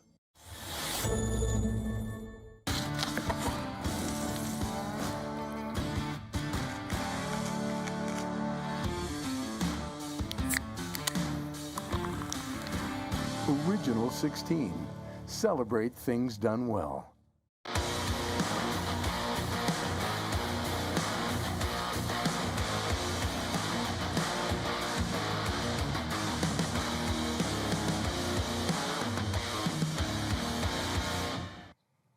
All right, welcome back inside. Of course, we've done all the breakdowns. We've announced the award winners. And now we're going to be joined by Tony Dalglish of UPL. As you can see, Tony, behind you on the wall, well, in here, you can't see it. But it's behind you. But behind you is your logo, obviously, with UPL. We got some new, I'm going to call it hardware, for the winners of some stuff we have going down. But let's start with this, Tony. Obviously, an awesome partnership between the SJHL and UPL. And it's only gotten better over the course of the couple of years. Why did you guys want to get involved in junior hockey? Let's go back to the start. Why did you guys want to get involved in junior hockey? Yeah, well, going back to the start, really, it was we looked at the SJHL as an opportunity to connect with local communities where, you know, a lot of our sales team and employees for the UPL organization, we live, we work, and we play in those communities, and you know, it's been a great partnership since we joined here about 3 years ago now.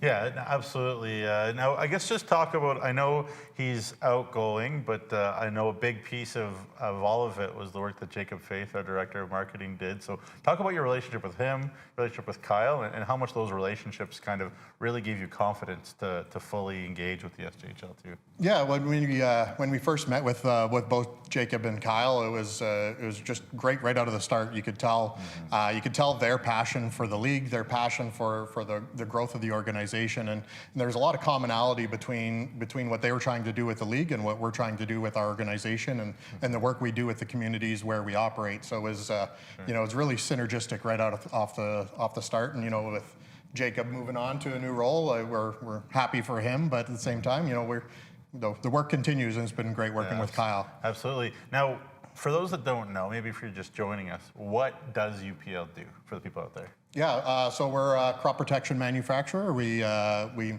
make, distribute, sell crop protection products, chemistries, seed treatments, fungicides, herbicides, all those things to protect the crops that Saskatchewan growers are growing.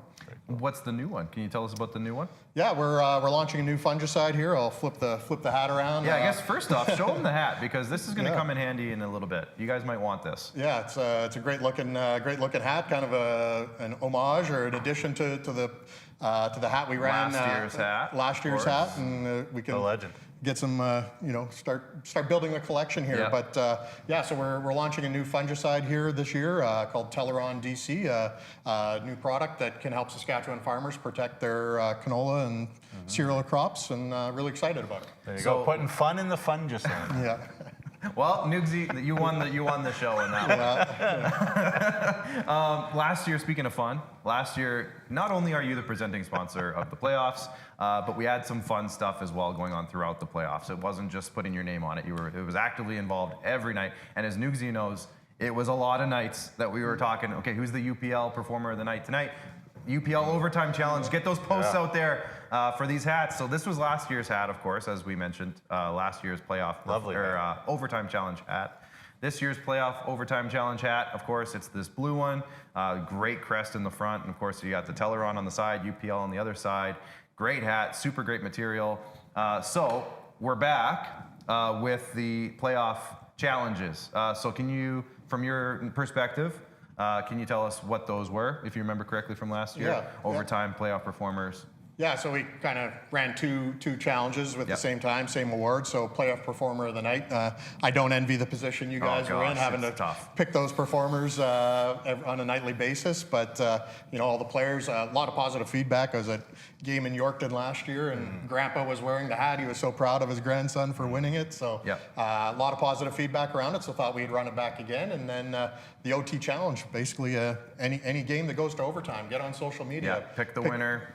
Whoever's going to score the game-winning goal. If you're the first one to do it, we send you a hat. So it's a pretty great deal. Now, this hat last year, I'm going to have to talk to Commissioner Kyle about our inventory, because this hat last year, I had an extra one. I gave it to my brother, who's an SJHL alumni. He lives down in Phoenix, and he wears it all the time. So I know how much he loves that. I'm sure he's going to love this one, too. So I'm going to have to see if I can maybe sneak one away.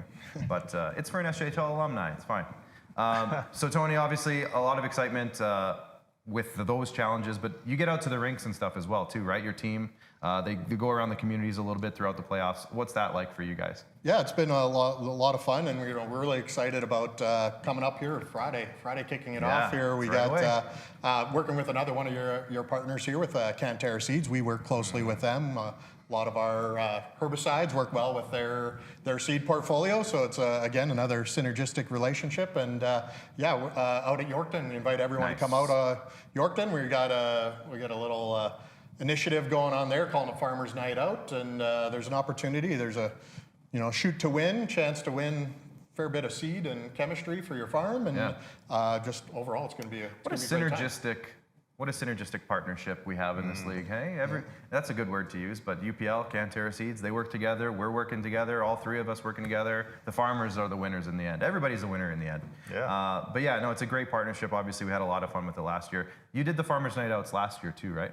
Absolutely, yeah. And several of the games. Well, I went to Yorkton there, and that's when I got the experience there. But we've got reps all across Saskatchewan, and a lot of them are engaged in the communities that they're in, and so there's been a number of different initiatives that have happened not only at the playoffs, but throughout the regular season as well. And growth is a big term that we've used a lot. But like UPL, not only our partnership has grown strong over the few years that we've been together, but your company in Saskatchewan, the footprint's growing as well. Can you talk about that? Yeah, exactly. I mean, the timing has worked out great. I think the relationship that we have has demonstrated and supported that growth, and because of that, we've gotten the support from our global team to invest in Canada and specifically invest in Saskatchewan. So over the last year, since the last time I was in here, we split our Western Canadian team from 2 into 3 regions, so we can have one dedicated to Saskatchewan, and within that added 2 or 3 sales reps this past year, and hopefully looking for more in the coming years. Well, fantastic. They're growing at the right time. Everything's popping off. We love to see it, and the overtime challenges are going to be coming fast. You said you're in Yorkton Friday. Wouldn't be surprised if that one's one of them. It's going to be busy. We had 8 overtime goals last year. I know that because I made a little video of all the 8 goals. Tony's going to be more. Yeah. Sorry. I don't think there'll be hats available for everybody. We might be low on inventory because the playoff performers, the players also, I believe, get hats too. Yep. So there's a lot of UPL hats going to be going around. It's going to be a great time. Tony, thanks for joining us today. Really appreciate it. Commissioner Kyle's here, but we said Tony's more important, so we're bringing Tony on today. Commissioner Kyle, you can hang out. He's good. He's probably going to give me a hard time after this. He's going to barge through that door, I bet, and say something to me. Yeah. He's going to call me a donkey, I bet. That's what he likes to do. Grass. As Tony mentioned, it all starts on Friday. Let's bring up the Friday schedule now as we look ahead. Estevan is in Flin, Flon. It's a 7:30 local time start. Of course, at 6:30 in Saskatchewan. They get it started, Nugsy. What a better 2 teams to get it started. Melville will be in Yorkton, as Tony mentioned. UPL will be there. It's going to be a great night, Farmers Night Out. So it's going to be a fun time. And anytime these 2 teams play in the playoffs, it's fun, but it'll be a great night. Weyburn will be in Nipawin to kick things off on Friday night at 7 o'clock. Melfort in Battlefords for game 1 there. And then on Saturday, all 4 matchups stay the same. All times stay the same. But as you can see, they all play for game 2 as well on Saturday. So it's going to be a great time. Can I just say? Yeah. It's 7:30 local time in Manitoba. I mentioned that. Yeah. It's going to be a great time. Make sure, if you haven't got your tickets yet, you might already be out of luck. They're not available. They are. Make sure you check. They're available. Make sure you check. But they're hot. They're hot. So don't wait. Don't be like, oh, I'm just going to walk up and get a ticket. No, just get them now. It helps the teams out if you get them earlier. Get them now. Don't make them wait. And don't think you're just going to walk up and get a spot. You probably won't. You sure about that? I am sure about that. Thank you guys in the back. Anyways, Tony, thanks for joining us today. For Nugsy, for me, for everybody in the back room. I don't know if you guys want to pop on and say hi. But they're all here. Commissioner Kyle's back here. Paul from IKS is back here. There's Connor. There's Bryce. It's going to be a great weekend, everybody. Enjoy the hockey. Buckle up. Be safe. Be smart. One of the marketing meeting notes from earlier today from Commissioner Kyle and from a lot of the teams were, please be courteous, be smart, have a great time, get raucous, fighting, get rowdy, but be respectful. Let's keep it respectful here. It's going to be tough in the Parkland region. But it's going to be a great time. It's going to be a great time. Be smart. Have a great weekend, everybody. Enjoy the hockey. Hopefully we'll see you at the rinks, myself and Nugsy, speaking for Nugsy. And Tony, of course. It's going to be a great time. So get out to the rinks, enjoy the hockey. See you on Monday. We'll recap the weekend on Monday, and we have a lot more for you on Monday too. But stick around. We'll see you then. Bye for now.